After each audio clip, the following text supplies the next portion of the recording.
आज अपन यहाँ बात कर रहे हैं श्रोडिंगर इक्वेशन की। आपको पता है जो क्वांटम मैकेनिक्स होती है उसमें किसी भी सिस्टम को प्रदर्शित करने के लिए एक वेव फंक्शन की जरूरत होती है और उससे किससे डिनोट करते हैं, साई से।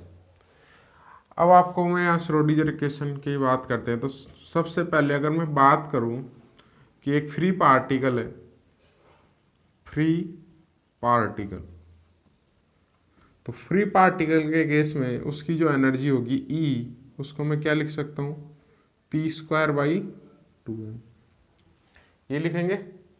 क्वांटम मैकेनिक्स की बात करेंगे तो जो मेजरेबल क्वांटिटी है उनको उनके कोरस्पॉन्डिंग किससे रिप्लेस कर देंगे, ऑपरेटर से।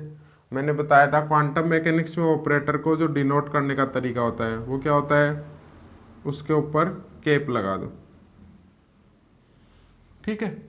अब जो ऑपरेटर है वो किस पे अप्लाई होता है, वेव फंक्शन पे। तो क्या लिख सकता हूं मैं, E cap psi equal to p²/2m psi. अब जो ऑपरेटर है, कौन कौन सा ऑपरेटर है, ई कैप और एक पी कैप, इन दोनों की फिक्स वैल्यू होती है। और वो वैल्यू क्या होती है, ई कैप की वैल्यू होती है iota H cut del by del, ये आपको याद रखना है।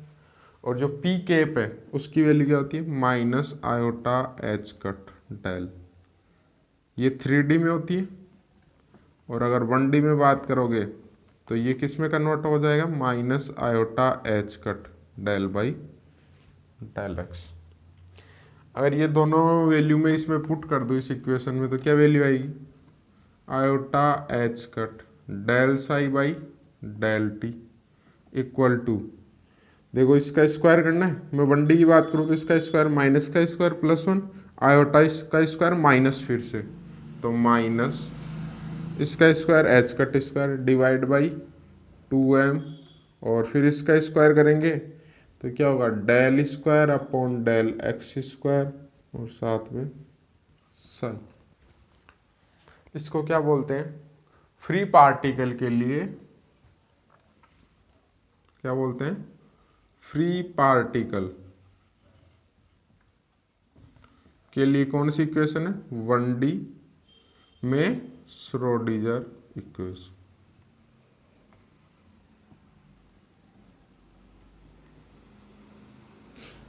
अगर 3D की बात करोगे तो ये जो P की वैल्यू है वो इसकी जगह कौन सी रखनी पड़ेगी, ये वाली रखनी पड़ेगी।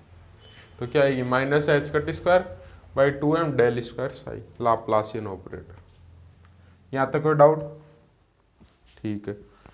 अब मैं बात करता हूँ कि फ्री पार्टिकल नहीं हो तो उस केस में श्रोडिंगर इक्वेशन क्या होगी। तो अगर फ्री पार्टिकल नहीं है तो उस केस में आप जो टोटल एनर्जी लिखोगे वो क्या लिखोगे, E equal to p²/2m plus v, kinetic energy plus potential energy. अब आपको पता है अगर वही क्वांटम मैकेनिक्स की बात करेंगे तो क्या लिखोगे, ई कैप और साथ में wave function psi, p²/2m Sai plus v cap Sai, ये लिखोगे। अब इसकी दो केस में बात कर लेते हैं, एक 1D में और एक 3D में, ठीक है। 1D में वैल्यू पुट करें इसकी तो क्या थी, iota H cut del psi by del T, इसकी वैल्यू अभी बताई थी क्या आएगी, minus H cut square by 2m del square psi upon del x square plus potential energy किसका फंक्शन होगी, पोजीशन और टाइम। पोजीशन 1D में किस पे डिपेंड करेगा, ओनली एक्स पे, और टाइम t। तो ये क्या हो गई 1D में Schrodinger equation, 1 dimensional Schrodinger equation, ठीक है। और इसको क्या लिख सकते हैं, ये जो पार्ट है इसको लिखते हैं एच कैप साई और ये वाला पार्ट है ई साई। ये एक जनरल फॉर्म है Schrodinger equation, H psi equal to E psi, ठीक है। अगर मैं इस इक्वेशन की किस में बात करूं, 3D में, तो 3D में जो इक्वेशन होगी ये क्या होगी, iota H cut del psi by del T equal to minus H cut square by 2m del square psi plus V R vector comma T और साथ में साई, यही होगी। तो अब आपको क्लियर हो गया होगा कि जो 1 डायमेंशनल श्रोडिंगर इक्वेशन है और जो 3 डायमेंशनल श्रोडिंगर इक्वेशन है वो अपन कैसे लिख सकते हैं। समझ आ गया? ठीक है। अब अपने को क्या करना है, जो श्रोडिंगर इक्वेशन है उसको 2 पार्ट्स में अपन डिवाइड कर सकते हैं। कितने पार्ट्स में डिवाइड कर सकते हैं? 2 पार्ट्स में डिवाइड कर सकते हैं। एक टाइम डिपेंडेंट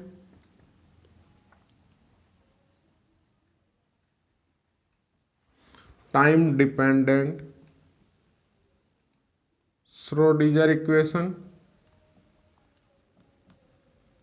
और दूसरी टाइम इंडिपेंडेंट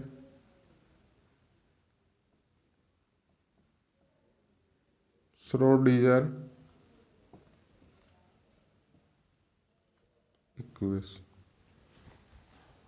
ठीक है, फर्स्ट मैं बात करता हूं time dependent Schrodinger equation. Schrodinger equation time पे डिपेंड करती है या नहीं करती, उसका जो आइडिया है एक बेसिक रूल है और वो आपको याद रखना है। If potential is depend on time, जो पोटेंशियल है, जो पोटेंशियल एनर्जी है, अगर वो टाइम पे डिपेंड करती है then equation is known as, क्या बोलेंगे उसको, टाइम डिपेंडेंट। ठीक है, next, if potential does not depend on time then Schrodinger equation, या जो इक्वेशन है is known as time independent. समझ आ गया कि कब श्रोडिंगर इक्वेशन को टाइम डिपेंडेंट बोलेंगे और कब श्रोडिंगर इक्वेशन को टाइम इंडिपेंडेंट बोलेंगे। ठीक है, मेरे को क्या करना है, जो टाइम इंडिपेंडेंट श्रोडिंगर इक्वेशन है उसके लिए कुछ कैलकुलेशन करनी है और उसको किस में कन्वर्ट करना है। मैंने मान लिया कि जो मेरा पोटेंशियल है, if potential V R vector comma T ये दे रखा है, मैंने मान लिया ये किस पे डिपेंड करता है, ओनली पोजीशन पे डिपेंड करता है, टाइम पे डिपेंड नहीं करता। तो उस केस में मेरे को, क्योंकि ये जो साई है ये भी किसका फंक्शन है, आर का और टी का है, यहाँ भी आर और टी का और यहाँ भी आर और टी। तो उस केस में मेरे को क्या प्रूव करना है कि इस इक्वेशन को मैं किस में कन्वर्ट कर सकता हूँ, टाइम इंडिपेंडेंट श्रोडिंगर इक्वेशन, या इसमें कोई टाइम पार्ट नहीं होगा। तो उसके लिए मेरे को क्या काम करना है, मैंने पोटेंशियल को मान लिया कि वो केवल किस पे डिपेंड कर रहा है, पोजीशन पे, टाइम पे डिपेंड नहीं कर रहा। तो उस केस में जो साई है मेरे पास में, उसको मैं 2 पार्ट्स में डिवाइड कर सकता हूँ, एक पोजीशन डिपेंडेंट पार्ट और एक time dependent part. According to Schrodinger, if potential is depend on only position, does not depend on time, then we can divide wave function in 2 parts, एक first which is depend on only position and second which is depend on only time। Clear? ये value आप यहाँ पे रख दो तो देखो क्या वैल्यू आएगी। सबसे पहले मैं इस पार्ट को लिखता हूँ, माइनस एच का टी स्क्वायर बाई 2 है। ये किस पे है, देखो डेल स्क्वायर की वैल्यू क्या होती है आप जानते हो, del square upon del x square plus del square upon del y square plus del square upon del z square. इसका मतलब जो डेल स्क्वायर है इसमें किसके रेस्पेक्ट में ओनली डेरिवेटिव होगा, या एक्स या वाई या जेड, कुल मिला के पोजीशन के रेस्पेक्ट में, टाइम के रेस्पेक्ट में नहीं होगा। तो इसका मतलब टाइम वाला पार्ट कांस्टेंट की तरह बिहेव करेगा, तो मैं क्या लिख सकता हूँ, फाई ऑफ टी को बाहर लिख सकता हूँ, और ये क्या आ जाएगा, del square psi of r, r वाला लिखा होगा, प्लस वी, ये आर पे डिपेंड करेगा, और इसको क्या लिख सकता हूँ, psi of r phi of t, और जो ये वाला पार्ट है आयोटा एच कट, इसमें टी के रेस्पेक्ट में हो रहा है, तो जो साई ऑफ आर है वो बाहर आ जाएगा, और del phi by del t. ठीक है, मैं क्या करता हूँ, इस पूरी इक्वेशन को divide by psi of r phi of t, इससे डिवाइड कर देता हूँ, तो क्या वैल्यू आएगी यहाँ, minus H cut square by 2m, phi से फाई कैंसिल, क्या बचेगा, 1 psi r del square psi r, plus we of r, दोनों कैंसिल हो जाएंगे, उधर क्या बचेगा, आयोटा एच कट 1/फाई of t del phi by del t. इस इक्वेशन को ध्यान से देखो, दो पार्ट है इसमें, एक लेफ्ट हैंड साइड है और एक राइट हैंड साइड है। दोनों को देखने से क्या पता चल रहा है कि जो लेफ्ट हैंड पार्ट है वो केवल आर पे डिपेंड कर रहा है, ये भी आर है, ये भी आर, ये ओनली आर पोजीशन पे डिपेंड करता है, और ये भी पोजीशन पे डिपेंड करता है। राइट हैंड साइड में क्या है, ये टाइम पे डिपेंड करता है, ये भी टाइम पे और ये भी टाइम पे, बाकी सब क्वांटिटी कांस्टेंट है। इसका मतलब लेफ्ट हैंड साइड जो पार्ट है which is depend only position, और जो राइट हैंड साइड पार्ट है which is depend only time. दो इक्वेशन है, दोनों एक दूसरे पे डिपेंड नहीं करती, दोनों अलग अलग वेरिएबल पे डिपेंड करती है। आर पे को वेरी करेंगे तो चेंज होगी, या टी को वेरी करेंगे तो चेंज होगी। समझ आ रही है बात, लेकिन दोनों आपस में इक्वल है, इसका इससे कोई लेना देना नहीं है। तो इस ये केस कब हो सकता है, जब उनका मान कोई भी एक कांस्टेंट क्वांटिटी हो। कौन सी क्वांटिटी हो, कांस्टेंट क्वांटिटी हो, उसी केस में उनका मान आपस में इक्वली हो सकता है।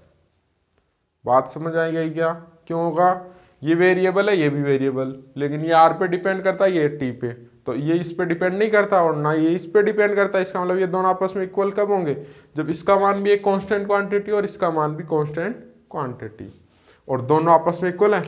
तो ये वापस से आप इक्वेशन लिखोगे नीचे, और मैंने मान लिया ये ई किसके इक्विवेलेंट है, एनर्जी। यही क्यों माना, अभी बात करते। ठीक है, चलो आगे चले अपन। तो ये समझ आ गया लेफ्ट हैंड साइड और राइट हैंड साइड को मैंने कैसे ली। ठीक, तो मैं एक एक पार्ट को इसके इक्वल करूं। लेट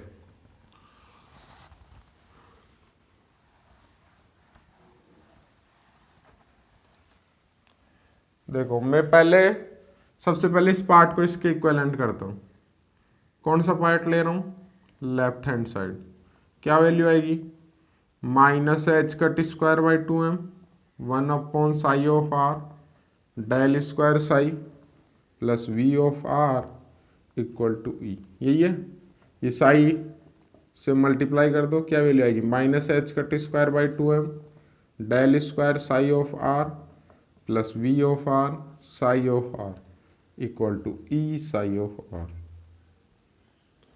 और ये आप जानते हो लेफ्ट हैंड साइड जो है श्रोडिंगर इक्वेशन का एक पार्ट है, तो जो राइट हैंड साइड है वो भी श्रोडिंगर इक्वेशन का ही पार्ट होना चाहिए। इसीलिए वहां पर मैंने क्या माना था कि ये पोटेंशियल एनर्जी, सॉरी ये काइनेटिक एनर्जी है, पोटेंशियल एनर्जी तो किसके इक्वल होनी चाहिए, टोटल एनर्जी। और यहाँ टोटल एनर्जी क्या है, कांस्टेंट।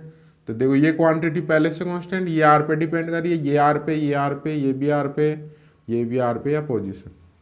इसका मतलब इस इक्वेशन को कौन सी इक्वेशन बोलते हैं, टाइम इंडिपेंडेंट श्रोडिंगर इक्वेशन। समझ आ गया यहाँ तक। तो अपन क्या बात कर रहे थे कि इस केस में जो इक्वेशन है ये कौन सी इक्वेशन कहलाती है, टाइम इंडिपेंडेंट श्रोडिंगर इक्वेशन। अब इसका जो राइट हैंड पार्ट है वो भी मोस्ट वैल्यूएबल है, तो उसको भी मैं इसके इक्वल करता हूँ और क्या अपने को रिजल्ट मिलता है वो अपन चेक करते हैं। तो मैं इसका राइट हैंड साइड पार्ट ले रहा हूँ। तो राइट हैंड साइड पार्ट क्या है, iota H cut del phi by del t 1/5 equal to, यही है क्या। इस केस में मैं इसको इक्वेट करूँ तो क्या वैल्यू आएगी, iota H cut del phi by del T equal to E phi. Variable separate कर ले तो डेल फाई अपॉन फाई, और ये क्या हो जाएगा ई डेल्टा टी, और ये आयोटा एच कट इसके नीचे चला जाएगा, ये होगा क्या, और इसको इंटीग्रेट कर दो, सॉरी ये फाई है ना, तो डेल फाई अपॉन फाई ये तो हो जाएगा एल एन फाई, और equal to 1 iota H cut ऐसे कैसे ई डेल्टा टी का t plus some constant l n a, दोनों तरफ एंटी लॉग ले लो तो फाई का मान क्या आ जाएगा ए ई की power E T upon iota H cut, iota से ऊपर नीचे मल्टीप्लाई कर दो तो फाई की वैल्यू क्या आ जाएगी ए आयोटा स्क्वायर -1 ऊपर iota E T upon H cut. ये इसका टाइम डिपेंडेंट पार्ट है, उसका सॉल्यूशन आ गया। या जो टाइम डिपेंडेंट फंक्शन है उसकी वैल्यू श्रोडिंगर इक्वेशन में क्या होती है, ए ई की power minus iota E t by h cut. ये आपको याद रखनी है। तो अपने को जो श्रोडिंगर इक्वेशन है उसके दोनों पार्ट का सॉल्यूशन मिल गया, और वो अपन यहाँ से लिख सकते हैं। आपको मैंने बताया था psi of r comma t, उसको 2 पार्ट्स में डिवाइड किया था, psi of r phi of t. Psi of r ये पोजीशन डिपेंडेंट पार्ट है, ये इससे मिलेगा, और जो फाई ऑफ आर है ए ई की power minus iota E t by h cut. ये psi of r comma t की वैल्यू किस केस में, टाइम इंडिपेंडेंट श्रोडिंगर इक्वेशन के केस में। अब इससे कुछ कैलकुलेशन अपन कर रहे हैं, ये आपके सिलेबस में दे रखा है, और वो जो कैलकुलेशन है वो है probability current density.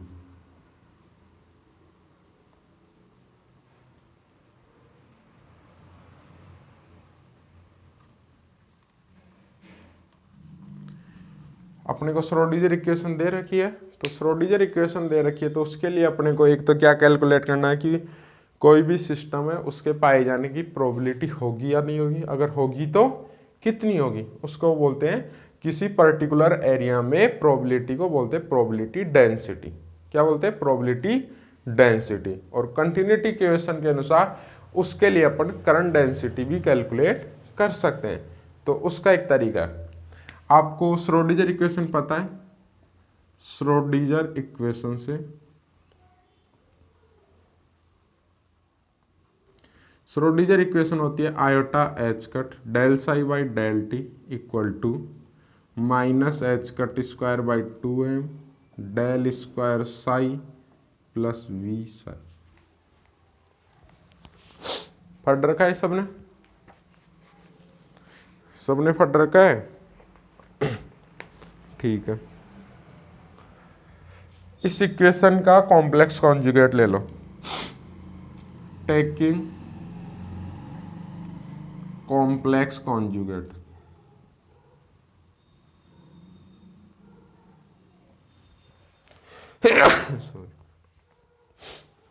Complex conjugate लिया तो क्या मिला, iota minus iota, H cut real quantity है, साई का साई स्टार हो गया delta t minus H cut square by 2m del square psi star plus we of psi star. ये होगा कॉम्प्लेक्स कॉन्जुगेट। ये 1 नंबर इक्वेशन और ये 2 number equation. जो इक्वेशन नंबर फर्स्ट है उसको मल्टीप्लाई साई स्टार, और किधर से करना है, लेफ्ट से करना। क्या वैल्यू आएगी, psi star iota H cut तो कांस्टेंट है, किधर भी लिख सकते हैं आप, iota H cut psi star del psi by del T equal to minus H cut square by 2m psi star del square psi plus v psi star psi, यही मिलेगी। और जो 2 नंबर इक्वेशन है उसको किससे करो, साई से, तो क्या वैल्यू आई, minus iota H cut psi del psi star by del T equal to minus H cut square by 2m del square psi, तो पहले psi del square psi star plus v psi और ये psi star, ये 3 number और ये 4 number, यही होगी क्या। अब जो समीकरण नंबर 3 है उसमें से 4 को सब्ट्रैक्ट कर दो। क्या कर दें, जो 3 नंबर इक्वेशन है उसमें से 4 को सब्ट्रैक्ट कर दो। तो इक्वेशन 3 माइनस इक्वेशन 4 क्या वैल्यू आएगी, आयोटा एच कट, ये तो दोनों में कॉमन है बाहर आ जाएगा। क्या लिख सकता हूँ, psi star del psi by del t plus psi del psi star upon del t, यही होगा। Next minus H cut square by 2m common आ जाएगा। क्या लिख सकते हैं इसको, psi star del square psi, और ये देखो सब्ट्रैक्ट करेंगे तो वो वाला साइन आएगा minus psi del square psi star, और ये psi star psi psi psi star same होते हैं मोड साई स्क्वायर, तो ये इससे सब्ट्रैक्ट करेंगे तो कैंसिल। अब देखो इस पार्ट को मैं ऐसे लिख सकता हूँ, iota H cut del by del t psi star psi, दोनों को एक साथ लिख दिया। देखो सबसे पहले फर्स्ट ऐसे कैसे, सेकंड का किया तो del psi by del t, a into b का डेरिवेटिव करना आता है, प्लस सेकंड ऐसे कैसे फर्स्ट का डेल सेस्ट, तो आ रहा है इससे पार्ट ऊपर वाला, तो ऐसा लिख सकते हैं इसको। ठीक है, इसको minus H cut square by 2m del dot, ये एक प्रॉपर्टी है, इसको अलग से प्रूव करेंगे अपन बाद में, del dot psi star del psi minus psi del psi star, ये इसको लिख सकते हैं अपन। ठीक है, चलो क्या वैल्यू आएगी,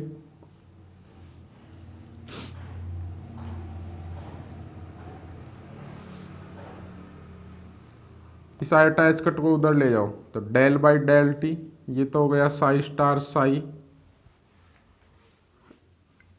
इक्वल टू एच कट से h cut cancel, minus H cut बचा divide by 2m del dot psi star del psi minus psi del psi star, यही होगा क्या। अब एक कंटिन्यूटी इक्वेशन होती है इलेक्ट्रोडायनेमिक्स में, और वो इक्वेशन क्या बोलती है, del p upon del t plus del dot s equal to क्या होना चाहिए, 0। इसको बोलते हैं कंटिन्यूटी इक्वेशन,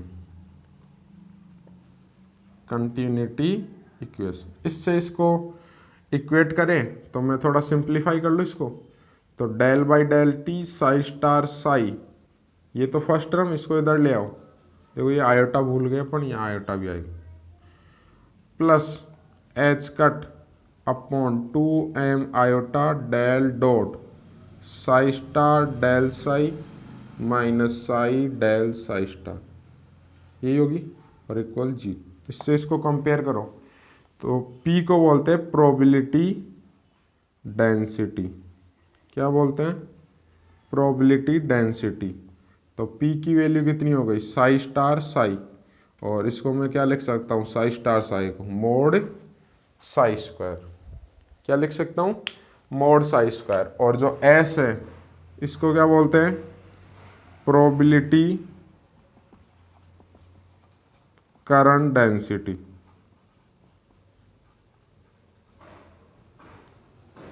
और जो प्रोबेबिलिटी करंट डेंसिटी उसकी वैल्यू कितनी आएगी, h cut upon 2m iota, और डेल डॉट के साथ में जो है psi star del psi minus psi del psi star, कुछ में आयोटा ऊपर मिलेगा तो माइनस आएगा, क्योंकि आयोटा से ऊपर नीचे मल्टीप्लाई कर लो, तो क्या हो सकती है इसकी value, minus iota H cut by 2m, iota से ऊपर नीचे मल्टीप्लाई करो तो नीचे आयोटा स्क्वायर माइनस होना जाएगा, psi star del psi minus psi del psi star, ये अपने को मिल गई प्रोबेबिलिटी डेंसिटी और प्रोबेबिलिटी करंट डेंसिटी, किस केस में, श्रोडिंगर इक्वेशन के केस में।